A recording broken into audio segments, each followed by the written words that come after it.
ഇത് വളരെ ശ്രദ്ധിച്ചു മനസ്സിലാക്കേണ്ട ഒരു കാര്യമാണ്. എന്താണ് വെറുപ്പ്? സ്നേഹത്തിന്റെ മറ്റൊരു ഘടകം തന്നെയാണ്. എന്താണ് ദേഷ്യം? സഹാനുഭൂതിയുടെ മറ്റൊരു ഭാഗം തന്നെയാണ്. അക്രമം അക്രമരാഹിത്യത്തിന്റെ മറ്റൊരു രൂപം തന്നെയാണ്. താന്ത്രികത പറയുന്നു, ഞാൻ ഈ രണ്ട് വിപരീതങ്ങളെയും ഒരേപോലെ സ്വീകരിക്കുന്നു. ഈ സ്വീകരണത്തിലൂടെ ഒരു ഉദാത്തവൽക്കരണം സാധ്യമാവുന്നു.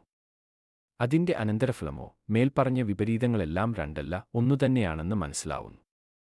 ഈ യാഥാർത്ഥ്യത്തെ നിങ്ങൾ അംഗീകരിക്കുന്നില്ലെങ്കിൽ നിങ്ങളുടെ ഇപ്പോഴത്തെ സ്നേഹം ഏതാനും നിമിഷങ്ങൾ കൊണ്ട് വെറുപ്പായി പരിണമിക്കും. സ്നേഹവും വെറുപ്പും രണ്ടല്ല ഒന്നുതന്നെയാണെന്ന് പറഞ്ഞത് ഇതുകൊണ്ടാണ്. രാവിലെ നിങ്ങൾ സ്നേഹിച്ചിരുന്ന ആളിനെ ഉച്ചയ്ക്ക് വെറുക്കുന്നു. വൈകുന്നേരം വീണ്ടും അയാളെ സ്നേഹിക്കുന്നു. സ്നേഹത്തിന് വെറുപ്പാകാനും വെറുപ്പിന് സ്നേഹമാകാനും ഏതാനും നിമിഷങ്ങളെ വേണ്ടൂ. തന്ത്ര പറയുന്നത് ഈ സ്നേഹം, വെറുപ്പ്, ദേഷ്യം, കരുണ ഇങ്ങനെയുള്ള വേർതിരിവുകൾ നിങ്ങളുടെ മനസ്സിന്റെ സൃഷ്ടിയാണെന്നാണ്. നിങ്ങൾ കാര്യങ്ങളെ വിഭജിച്ച് അതിന്റെ ചില ഘടകങ്ങളെ സ്നേഹിക്കുകയും ചില ഘടകങ്ങളെ വിദ്വേഷിക്കുകയും ചെയ്യുന്നു. ആത്യന്തികമായി ഈ സമ്പ്രദായം നിങ്ങളെ ബുദ്ധിമുട്ടുകളിൽ ആഴ്ത്തും. ദേഷ്യത്തെ ഉപബോധമനസ്സിലേക്ക് ചവിട്ടിത്താഴ്ത്തിക്കൊണ്ട് ഒരാളോട് സഹാനുഭൂതി പ്രകടിപ്പിക്കാൻ നിങ്ങൾക്കു കഴിയും.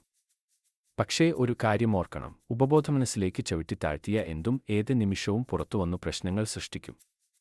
പ്രതികൂലവശങ്ങളെ ഉപബോധ മനസ്സിലേക്ക് അടിച്ചമർത്തുന്ന ഏർപ്പാട് ഒരു വികൃതമായ പ്രതിഭാസമാണ്.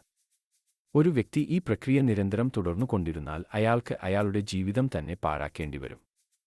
ഇങ്ങനെ ചെയ്യുന്ന ഒരാൾക്ക് ദൈവീക സാന്നിധ്യം എങ്ങനെയാണ് ആസ്വദിക്കാൻ കഴിയുക?